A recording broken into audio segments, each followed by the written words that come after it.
أعوذ بالله من الشيطان الرجيم. بسم الله الرحمن الرحيم.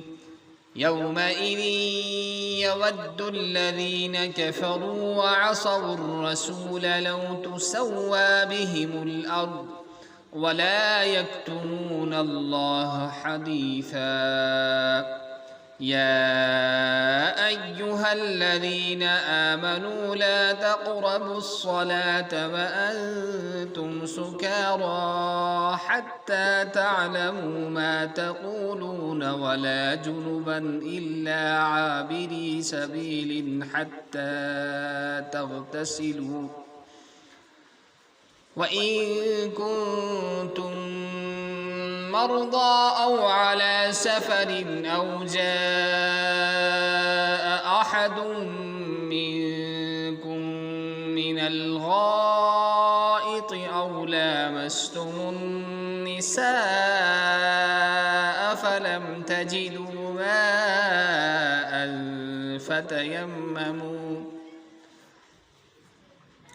فتيمموا صعيدا طيبا فامسحوا بوجوهكم وأيديكم إن الله كان عفوا غفورا. صدق الله العظيم.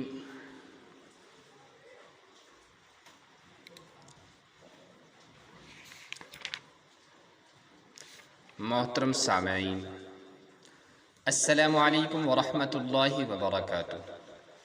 درس تفسیر کے سلسلہ میں آج ہم سورۃ النساء کی آیت نمبر 42 سے لے کر 43 تک تلاوت کر رہے ہیں۔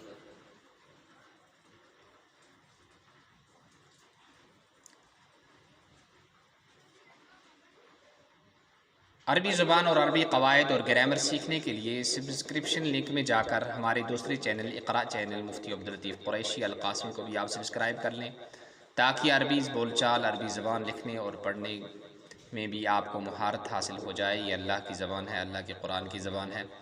جب تک اس کو ہم نہیں سیکھیں گے تب تک ہم اپنے اللہ کو اور رسول اللہ صلی اللہ علیہ وسلم کو اور آخرت کے حالات کو ٹھیک طرح سے نہیں جان پائیں گے۔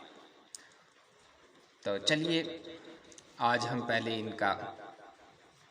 ان آیتوں کا ہم مفہوم اور کچھ مختصر سی تفسیر عرض کرتے ہیں۔ کہتے ہیں کہ قیامت کے دن کافر لوگ جنہوں نے کفر کیا اور رسول اللہ صلی اللہ علیہ وسلم کی نافرمانی کی، وہ یہ چاہیں گے کہ ہم مٹی کے ساتھ مٹی ہو جاتے۔ دوسری جگہ بھی فرمایا یا لیتنی کنت ترابا، کاش کہ ہم مٹی بن جاتے۔ اسی طرح سے یہاں ولا یکتمون اللہ حدیثا کی جو کچھ کیا ہے دنیا میں اچھائی، فمن یعمل مثقال ذرۃ خیرا یرہ ومن یعمل مثقال ذرۃ شرا یرہ، اور یہاں بھی فرمایا ولا یکتم، اللہ سے کوئی بات ڈکی چھپی نہیں ہے، نہ چھپا سکے گا کوئی۔ نیکی ہوگی تو اس کا بدلہ اور اس کا اجر بھی مل جائے گا، برائی کی سزا بھی مل کر رہے گی۔ ایمان والوں کو تو اللہ تعالیٰ معاف کر دیں گے، لیکن بے ایمانوں کو اللہ میں معاف نہیں کریں گے، وہ تو ہمیشہ جہنم میں رہیں گے۔ اسی طرح سے جو بندوں کے حق تلفی کی ہے، کسی کا حق ضائع کیا ہے، تو ان کو ان کا حق دلوایا جائے گا، وہ معاف نہیں۔ ہاں، اللہ اپنی طرف سے ان کو معاوضہ دے کر معاف فرمائیں تو یہ بھی اللہ کر سکتے ہیں، اس پر بھی اللہ قادر ہے۔ اسی طرح پھر جو ہے یہ اس آیت میں یہ ابھی شراب کو منع حرام بالکل نہیں کیا گیا تھا، ابھی ذہن سازی کی جا رہی تھی جو ہے شراب کے منع کرنے کے لیے۔ تو یہاں کہا گیا کہ نماز کی حالت میں مت پیو، یعنی جب نماز آپ پڑھو تو نماز کے حالت میں شراب کو مت پیو۔ یہ نہیں ہے کہ بس پہلے ہی پی کر رکھو اور جب آپ کو نشہ ہو تو آپ نماز نہ پڑھو۔ تو یہ ذہن سازی کی گئی تھی پہلی۔ اس سے ایک اور آیت ہے، اس میں فرمایا گیا تھا کہ اس سے تم نشہ بناتے ہو۔ تو جو صحابہ جن کے اللہ نے جیسے ابو بکر صدیق رضی اللہ تعالیٰ عنہ اور دوسرے صحابہ تھے، تو اور کچھ صحابہ تھے جنہوں نے اس کو بالکل اسی وقت چھوڑ دیا تھا کہ اللہ نے وہاں تو رزقاً حسنہ کہا اور اس کو نشے کی چیز کہا، لہذا ہم نشے کی چیز استعمال نہیں کرتے، اسی وقت چھوڑ دیا تھا کچھ صحابہ کرام نے۔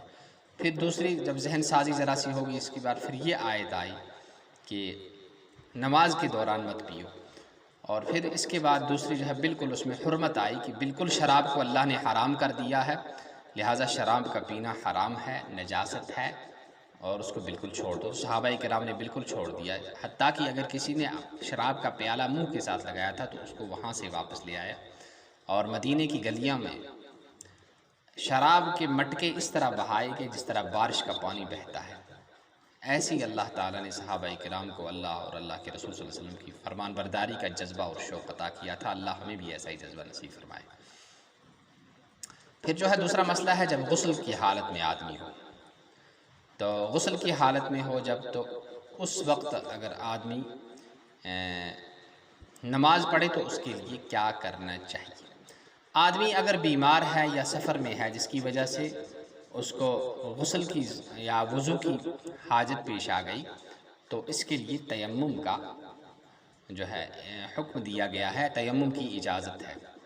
پھر جو ہے یا تو بیماری کی وجہ سے وہ پانی استعمال نہیں کر پاتا کہ اگر وہ پانی استعمال کرے گا اس کی بیماری بڑھ جائے گی، زیادہ بیمار ہو جائے گا، یا پانی تو ہے لیکن پانی کسی وجہ سے وہ لا نہیں سکتا ہے، کوئی دشمن سامنے بیٹھا ہے، درندہ بیٹھا ہے، یا پانی نکالنے کے لیے کوئی ایسا آلہ نہیں ہے، برتن نہیں ہے، یا رسی نہیں ہے، یا جو ہے کوئی اس کو جانی یا مالی خوف ہے، تو اس کی وجہ سے بھی وہ تیمم کر سکتا ہے۔ تو کچھ فقہا نے یہاں یہ مسئلہ نکالا ہے کہ جنابت کی حالت میں مسجد سے گزرنا جائز ہے۔ پھر جو ہے پانی کے استعمال پر آدمی یا تو اس وجہ سے پانی کو استعمال نہیں کر سکتا کہ اس کو پانی ملا ہی نہیں، یا کسی عذر کی وجہ سے، جیسے کہ ہم نے کہا کہ بیمار ہے یا دشمن ہے کا خطرہ ہے یا رسی نہیں ہے وہاں، تو اس وجہ سے وہاں وہ جو ہے نہیں کر سکتا ہے، وہ تیمم پانی استعمال نہیں کر سکتا ہے، لہذا اس کو تیمم کرنے کی اجازت ہے۔ اسی طرح سے دوسری جو ہے، اب اس کے تیمم کے حکم کو یہاں بیان فرمایا۔ اب جو ہے دوسرا مسئلہ یہ ہے کہ تیمم کن چیزوں سے کرنا جائز ہے؟ تو ہر وہ چیز جو زمین کی جنس سے ہو، چاہے اس پر پھر مٹی ہو، گردہ ہو یا نہ ہو، اس سے جو ہے تیمم کرنا جائز ہے۔ یہ حنفیہ کا مسلک ہے، اور دوسرے فقہا جو ہیں وہ بھی حنفیہ کے یہاں ہم زبان ہیں، اور وہ بھی یہی بات کہتے ہیں کہ بھائی جو جس چیز زمین کی جنس سے ہے، جو زمین کی جنس سے ہے، اس سے جو ہے ہم تیمم کر سکتے ہیں۔ اور زمین کی جنس سے کون چیز ہوتی ہے؟ وہ جو آگ میں ڈالنے سے پگھلے نہ اور جلنے سے جلے نہ۔ اس میں پھر آ جاتا ہے زبرجد، آ جاتا ہے چونا، آ جاتا ہے گیرو، آ جاتی ہے ریت، آ جاتی ہے مٹی، اسی میں آتی ہے، اور اسی طرح زبرجد جو ہے، سرما جو ہے، چونا جو ہے، یہ تمام چیزیں جو ہے مٹی کی جنس سے ہیں، لہٰذا ان پر تیمم کر لینا جائز ہے۔ تیمم اور غسل کے لیے ایک ہی طرح کا تیمم کیا جاتا ہے، غسل کے لیے بھی ایسے ہی کرنا ہے، اور وضو کے لیے بھی ایسے ہی کرنا ہے، اور وضو کے لیے بھی ایسے ہی کرنا ہے، تیمم دونوں کا ایک ہے۔ تو ذرا ہم آپ کو تیمم کا طریقہ سکھا دیتے ہیں، دیکھیے تیمم ایسے کرنا ہے، ہمیں تیمم ایسے کرنا ہے، ایسے کر کے یہ جو ہے آستین اوپر چڑھا دی، اب جو ہے ایسے کرنا ہے، ایسے کر کے اس کو ایسے جھاڑ دو، مٹی پر، پاک مٹی پر یا ریت پر یا چونا وغیرہ ہو، ایسے کچھ اچھی طرح سے مالو، ایسے پورے چہرے کو اچھی طرح سے مالو، یہ ایک آ گیا۔ پھر جو ہے ایسے کرو، ایسے کر کے ایسے جھاڑو، یہ جھاڑنے کے بعد پھر جو ہے ایسے کرنا ہے، ایسے، یہ جو ہے تیمم کرنے کا طریقہ ہے، ایسے تیمم کیا جاتا ہے۔ تو یہ تیمم ہے، تیمم کرنے کا ایک ہی طریقہ ہے، غسل کے لیے بھی اور وضو کے لیے بھی ایک ہی طریقہ ہے۔ وضو کے لیے کوئی الگ سا طریقہ نہیں ہے، بس غسل کے لیے کوئی الگ سا طریقہ نہیں ہے، بلکہ غسل کا اور وضو کا جو تیمم ہے وہ یکساں ہے، ایک ہی طریقہ ہے دونوں کا۔ تو یہ آ گیا تیمم کا طریقہ۔ اب جو ہے وضو کی ضرورت ہوگی تو وضو کے لیے تیمم کرے گا، اور غسل کے لیے ضرورت ہوگی تو غسل کیجیے. اب جو ہے فَامْسَحُوا او لامستم، لمس کے معنی کیا آتے ہیں؟ کچھ فقہاء نے یہاں کہا کہ اگر کسی عورت کو ہم چھو لیتے ہیں، چھونے کی وجہ سے ہم پر وضو واجب ہو جاتا ہے. لیکن حنفیہ نے کہا کہ کسی بیوی کو یا کسی غیر محرم کو وہ تو گناہ ہی ہے، چھونے سے وضو نہیں ٹوٹتا. ہاں اگر کوئی نکل جائے، کچھ مزی وغیرہ نکل جائے، منی نکل جائے، تو پھر تو ظاہر سی بات ہے، یا تو مزی نکلے گی تو وضو ٹوٹے گا، منی نکلے گی تو غسل واجب ہوگا. لیکن یہاں جو مراد ہے حنفیہ کے، جو یہاں مراد ہے حنفی مسلک میں جو مراد ہے وہ یہ ہے کہ یہاں سے جماع ہے، بیوی کے ساتھ ہم بستری کرنا مراد ہے، اس سے غسل واجب ہو جاتا ہے.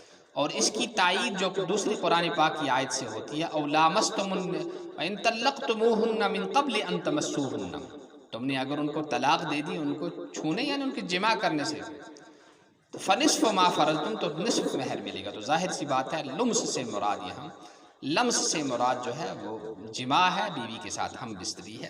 تو حنفیہ کا مذہب جو ہے، ان کا مستدل جو ہے وہ زیادہ پختہ ہے.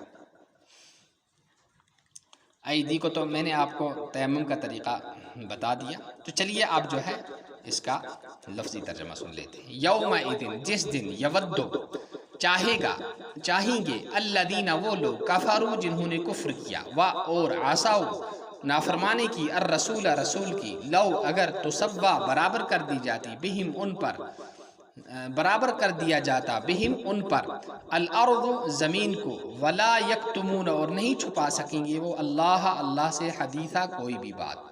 یا ایہا الذین، اے وہ لوگ، یا اے ایمان والو، یا ایہا الذین آمنو، اس کا انشاءٹ آپ ترجمہ کر سکتے ہیں اے ایمان والو. لا تقربوا الصلاۃ، نماز کے قریب نہ جاؤ، وانتم اس حال میں کہ سکارا، تم نشے کی حالت میں ہو، تم نشہ میں ہو، حتیٰ یہاں تک کہ تعلموا تم جان لو، ما تقولون وہ جو تم کہتے ہو، ولا جنوبا اور نہ جنوبی ہونے کی حالت میں، الا عابری سبیل مگر راستہ پار کرتے ہوئے، حتیٰ یہاں تک تغتسلوا تم غسل کر لو،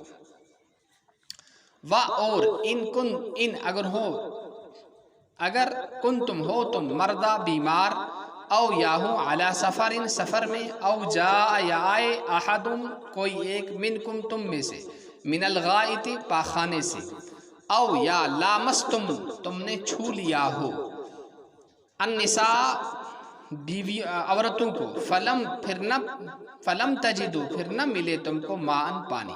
تو مان کو جو نکرہ کہا گیا ہے، چاہے پانی پھر کنویں کا ہو، بارش کا ہو، برف کا ہو، اولوں کا ہو، نہر ندی کا ہو، سب سے جو ہے وضو کرنا جائز ہے. امام ابو حنیفہ نے اس میں اور گنجائش دے رکھی ہے کہ اگر کوئی پاک چیز ملنے کی وجہ سے اس کا ذائقہ بھی بدل گیا ہو، رنگ بھی بدل گیا، اس سے بو بھی آ رہا ہے، جب بھی اس میں کیا کر، اس سے وضو کر سکتے ہیں.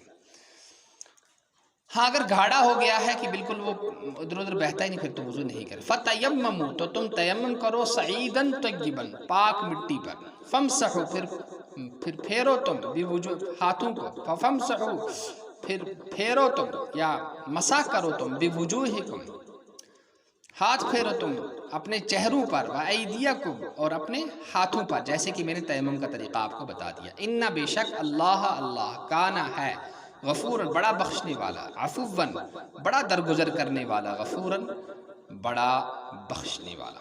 اللہ تعالی ہمیں قرآن کو سمجھنے، اس پر عمل کرنے اور اخلاص کے ساتھ اس کی نشر و اشاعت کرنے کی توفیق نصیب فرمائے. سبحان اللہ بحمدہ، سبحانک اللہم وبحمدک، نشہد ان لا الہ الا انت ونستغفرک ونتوب الیک. سبحان ربک رب العزۃ عما یصفون، وسلام علی المرسلین والحمد للہ رب العالمین. والسلام علیکم ورحمۃ اللہ وبرکاتہ.